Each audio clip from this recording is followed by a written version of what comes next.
Hello fur parents! Nandito po tayo kasama natin si Dr. Chris Bain to enlighten us more and give us more awareness sa usaping canine distemper virus. Doc, bakit ba kailangan na hindi nila i-observe sa bahay ang isang aso na may sakit na canine distemper virus? Bakit hindi dapat na maubusan ng oras na maghintay sa bahay, i-observe, tapos maggamot na rin sa bahay ang isang fur parent na nag-aalaga ng isang asong may sakit na distemper?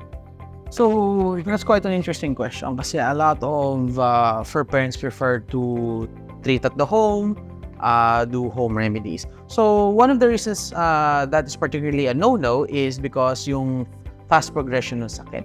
Sometimes from the time na ma-infect ang isang fur baby ng virus, such as the CDV virus, you can have at least 3 to 4 days before manifestation ng symptoms.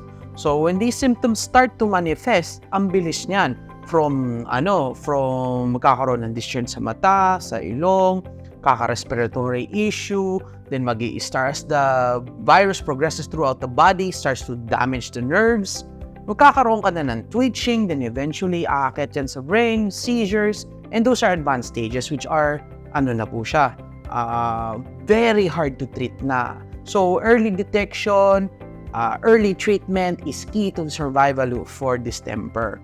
Although I'm not saying 100% survivable in distemper, but you give the best chance to survive your fur baby with early treatment, which is readily available sa mga vet clinics, hindi sa bahay.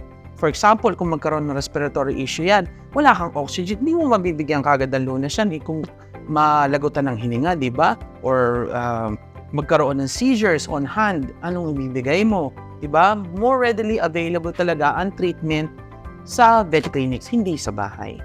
And Doc, paano naman ang masasabi mo sa mga articles na nagsasabing there is no treatment to distemper? Hence, yung pagkakaintindi ng mga clients or yung mga patient owners or fur parents na bakit ko dadalhin sa clinic? Why would I spend for the treatment of my dog if several articles or even vets are saying na wala talagang gamot for distemper? So, why treat at the clinic? Ano yung mapro-provide na treatment ng clinic? How do they combat or help yung isang sakit na sinasabing walang kagamutan? Distemper kasi talaga, I'll come out and say it, tsatsagain mo talaga ang distemper. Hindi yan yung expect mo, sinaksakan mo ng gamot, gagaling kagad. There is no cure for distemper but the body's immune system. The body will handle the recovery, the purging ng virus from the system. You just have to help the body to survive. Ang problema kasi dyan, the virus kills the patient before the body is able to fully purge it. So, the best talaga na magagawa dyan, as I said, dalhin sa clinic, is to provide the necessary supplements, supplementary care, to prevent secondary infections, which will all lower the survival rate ng patient sa distemper. The body is the only one that can save itself from distemper. You just have to provide it the essentials to do so. Yun po talaga ang sa distemper. Tsatsagain talaga. So, yung gamot po natin na available is yung mga symptoms, yung treat the symptoms po talaga.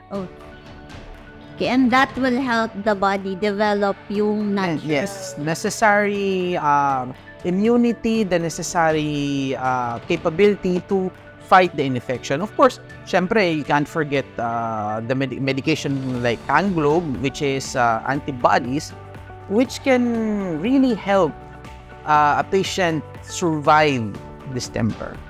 So, Doc, kailan dapat magpa-test ang isang owner ng dog ng distemper? Ano ba yung dapat niyang makita sa alaga niyang aso para matrigger yung owner na, dapat akong magpa-test whether or not i-advise ng vet ko?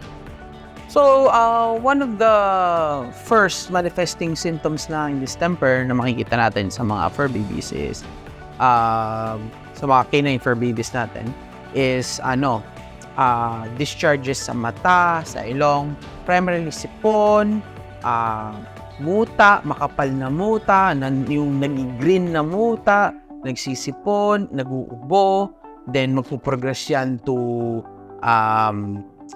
vomiting, yung mga ganon. Then as the virus spreads, it causes further damage to the surrounding peripheral nerves, mag-start siya mag-twitch, and then habang kumakalat yan, going into the more advanced stages, mag-start na mag-seizures yung ang patient, yung mga ganon.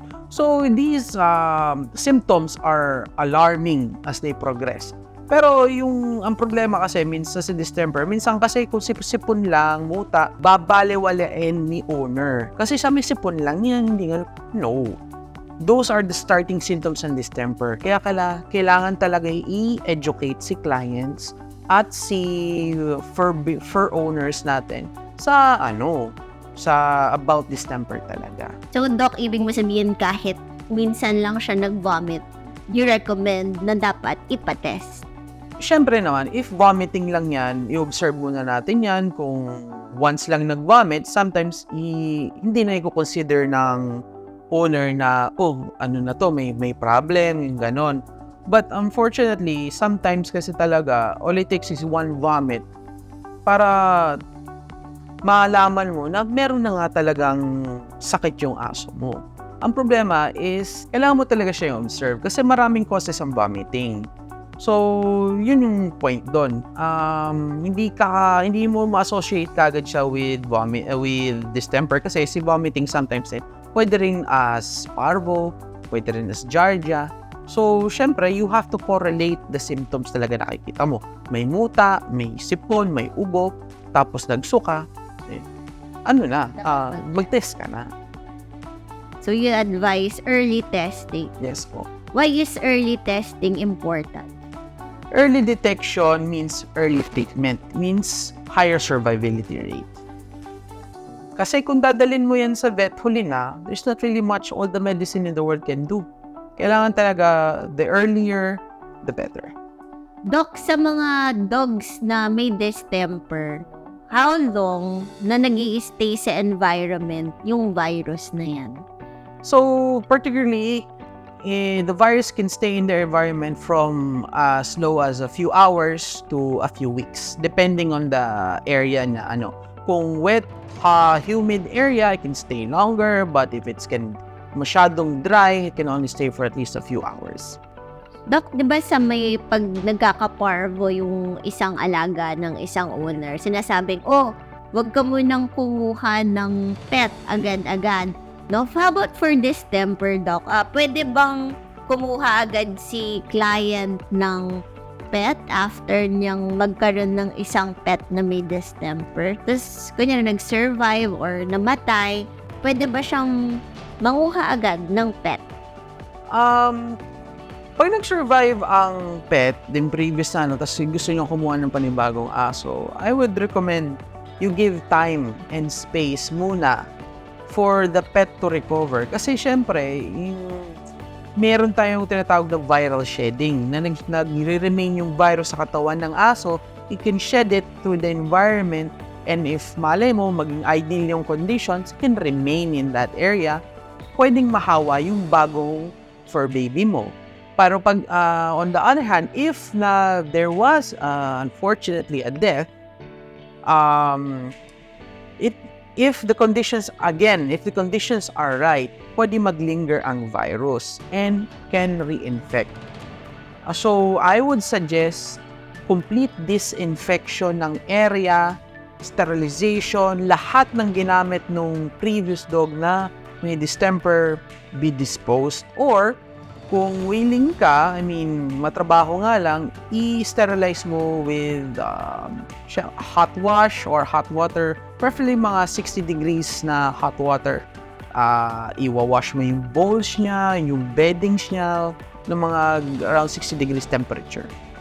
Doc, what is your advice for our fur mommies there, for daddies, na may pet silang with distemper? Paano nila mapapababa yung cost ng treatment? Ano yung dapat na ruta nila para hindi ganun maging kataas yung kanilang pagbabayad sa paggagamot ng aso nila? That's actually an easy question to answer.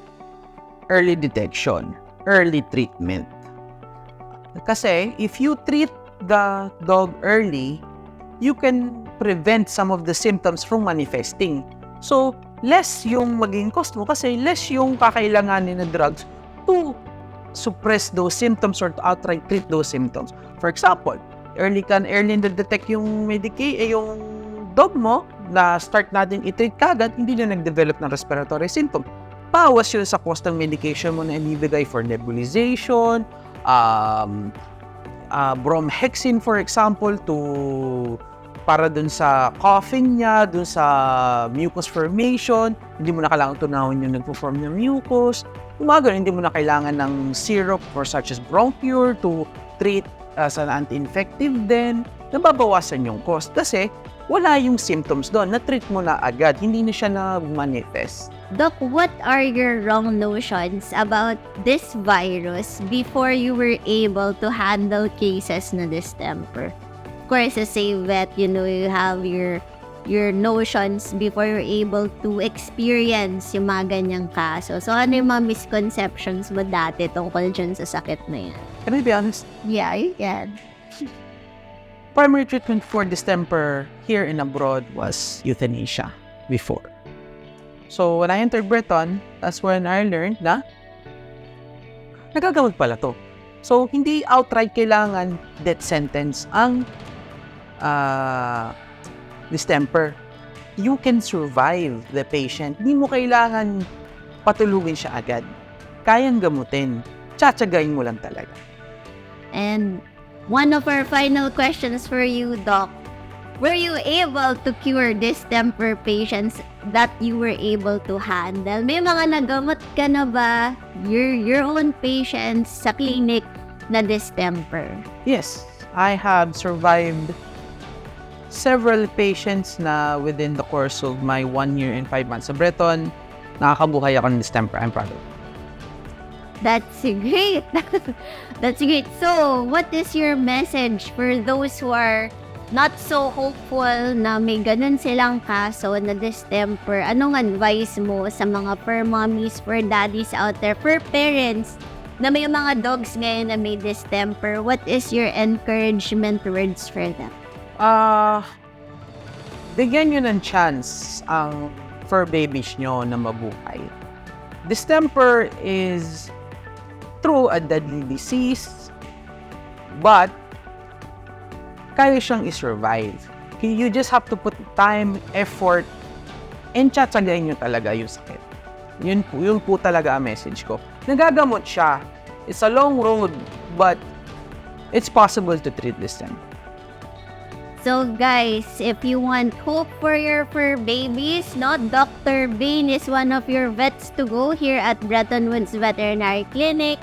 Look for him for early detection, and your other co-vets, give your pets a chance to be healed.